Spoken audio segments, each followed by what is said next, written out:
Hello and welcome to Courtside with the Ashland University women's basketball team, brought to you by the Ashland University Journalism and Digital Media Department. I'm Miles Irvin, and I am joined by Associate Head Coach Jenna Kotas. Coach, thanks for sitting down. Thank you for having me.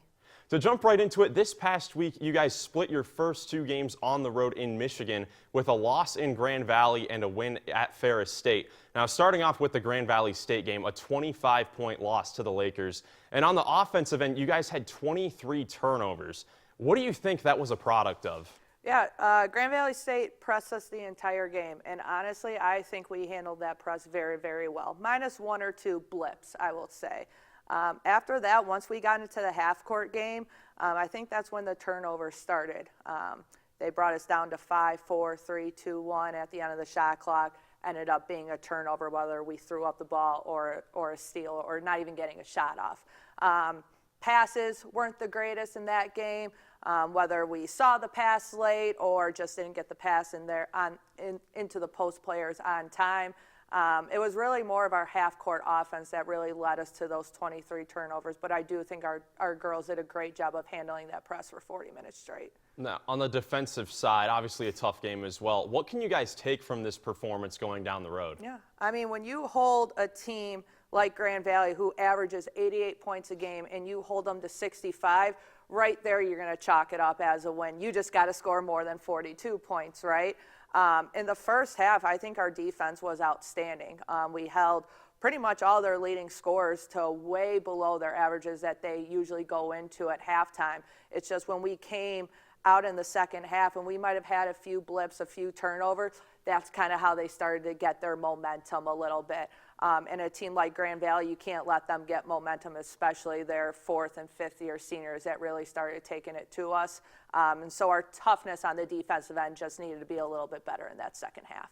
Well, you guys bounced back the next game against Ferris State, and your leading scorer was Gia Castellanova with 19 points. How do you feel she stepped up and filled the need for a big score that game? Yeah, she hit some big shots, and it mainly because she was shot ready. She saw that first one go in, and I think when Gia sees that first one go in, she's feeling it a little bit. And no shot that game was a bad shot. She continued to stay shot ready. Our guards and our post player found her at the right time, and it was team basketball. You know, we had to find Gia at the right time, get her that pass or that one more pass, and Gia did her job and ended up hitting big threes, which is why Gia is here. She's able to hit those three-pointers in big-time moments. Now, along with her scoring, someone who almost fell under the radar was Ashley Mullett, who had 7 assists and continues to be a stellar playmaker for you guys. What has her uprising done for your offense? She's able to handle the ball. I mean, she's coming in here as a freshman. I know she didn't start the first game, but after that first loss, it kind of gave the coaching staff to kind of change up the starting lineup a little bit, and she ended up coming into that starting lineup. And she has been thrown in some big-time games. I'm talking about playing number 2 Grand Valley, number 14 Ferris. We have to play number 10 Union tomorrow. So she's kind of being thrown into that fire, and I know she's making some freshman mistakes, what we call it. But she's still dishing out 7 assists, still running our offense, shooting the ball when she's open, and most of the time making them. I know she didn't make a lot against Ferris, but she's doing really, really well on both sides of the ball, handling pressure, taking coaches' criticism when needing it, and just being a stellar point guard for us. So now, looking down the road a little bit, even with some early losses here to start the season, how have you been able to keep your heads high and your players composed? We're focused on more than just these games at the beginning of the year. I know you look at a record in 5-2 and you're like, dang, we wanted those 2 losses that could have been wins, right? But there's still a lot of season left. I know Coach talked about it last week when she was on the show, that we strengthened our schedule a little bit because the teams that we're playing this early, we're hopefully going to see in March. So we're going to kind of have a sneak preview of what March is going to be like, right, and get our players ready. But I mean, we still got 3 more non-conference games. We got a whole GMAC conference schedule to play. And like I said, we set ourselves up for success in March. We want to go deep into March and hopefully playing in Pittsburgh at the end of March for that national championship game. And these games that we're playing are setting us up in a good way to get to that March, playing some great teams. You mentioned the conference games. You have your final non-conference game coming up against Union. What are your guys' hopes going into it before you get into conference play? Play close to 40 minutes as AUWBB basketball as humanly possible. I mean, we've been talking about just playing tough, staying to our disciplines, both on the offense and the defensive end, hitting tough shots, right? And this is our final game right now that we're able to play a top 15 opponent in the country. So coming out with this win at home, it's going to be big time for our strength of schedule and setting us up for success down the road. And then going to conference play, you will kick off GMAC action against the Northwood Timberwolves on the road next week. What are you hoping to see from the team in their first dance of GMAC play on December 5th? I mean, GMAC is kind of where it counts, right? You're trying to vie for that undefeated regular season championship and then the conference tournament championship, right? And this is test number 1 in the GMAC. Feels like Michigan has become our second home as far as playing on the road. So another great test to see what we're made of on the road. But doesn't matter who we're playing, we just got to play close to AUWBB as humanly possible for 40 minutes straight. Well, Coach, it was great to sit down with you. Thanks for joining me. Appreciate it. Thank you. We will go into depth more on the team's upcoming game against Union later in today's episode. It is now time for us to take a quick break and join you back here shortly. Stay tuned. You're watching Courtside right here on AUTV.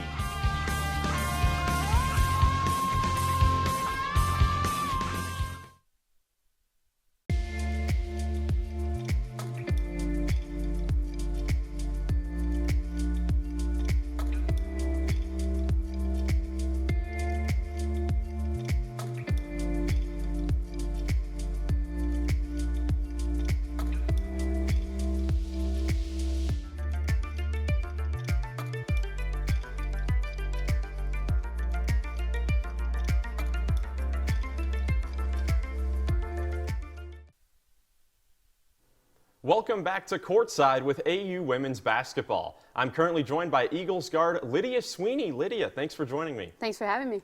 To hop straight into things, you are a new face on the team for the Eagles this year. So for starters, where did you join the Eagles from and what brought you to Ashland? Yeah, so I'm from Cedarville University. It's a school in this conference, the GMAC. And what brought me to Ashland was I played 4 years at Cedarville, obviously, and I had 3 coaches in that time, so a lot of turnover, a lot of new teammates, kind of things like that. And I had a 5th year from COVID, and I wanted to go someplace that was established, obviously a winning program and a great culture, so that's kind of how I ended up here. So changing schools for your final collegiate season definitely can be a little intimidating, I'm sure, but you've welcomed this program with open arms. What has helped to make your transition so smooth? Yeah, I would for sure say the people. From the teammates to the coaches, it was something that I noticed just from my recruiting visit. I actually committed on the visit just because I knew it was a place that I wanted to be. So just, I would say the people for sure, just caring for me way more than just as a basketball player. Now, getting into the season a bit, a couple games back, you were able to eclipse 1,000 career points, an incredible accomplishment, so congratulations. Thank you. What does a career milestone like that mean to you? Yeah, I mean, it's definitely cool. I think it's just cool I think the coolest part about it all was just how excited the Purple Swarm was for me and just all the fans for not being here too long, not seeing many of those points, and just how excited they were for me. But honestly, that doesn't mean as much to me as getting wins. So definitely cool, but not everything. Now, getting with the team a little bit, you are one of 3 Eagles who have started every single game this season. How has that ability to adapt to different lineups been so important for the team this year? Yeah, I mean, I think the one huge thing that that Ashland has going for it is just the depth that it has. So it doesn't matter who's starting. Everybody's pretty much getting solid minutes, so that's been really cool.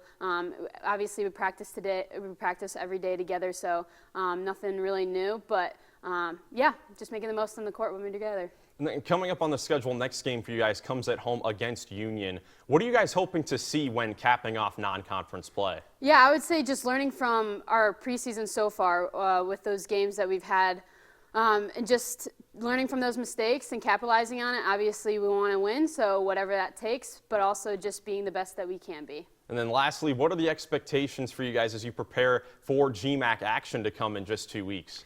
Yeah, I would say it's what our goal is the whole season, and that's to relentlessly pursue a national championship, and that starts with our conference. So making sure that we're setting the tone in the conference and not just winning, but just trying to, like I said, be the best that we can be. Well, Lydia, thank you so much for sitting down with me. I appreciate it. Of course, thanks for having me.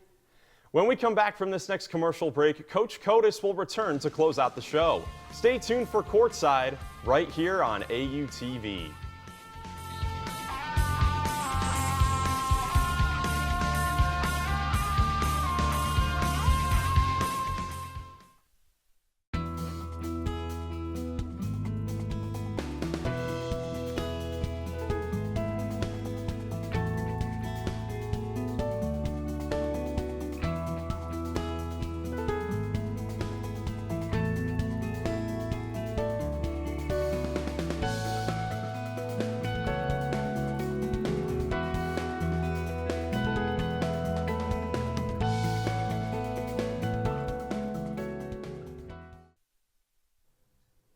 Welcome back to Courtside with the AU women's basketball team right here on AUTV. Coach, it's time for the final segment of today's show. Before we dive into the rest of the year's schedule, we have to talk about this week's matchup against Union. First, with the busy road trip you guys just had, how does it feel to have one game this week? Feels amazing, and I think our girls will say the exact same thing. Only having to focus on one game a week gives our girls time to not only focus on the one team that we're playing, but also focus on kind of what we want to do, right? Maybe put some tweaks in there offensively, defensively, but also get into the routine that our girls get to have with being at home, sleeping in their own beds, having the schedule that they want to have rather than the road determining what type of schedule that they're on. So it's always nice playing at home and only focusing on one game. So getting into the Union game, obviously another top team you guys are playing. For the fans out there, who should they be on the lookout for to stand out?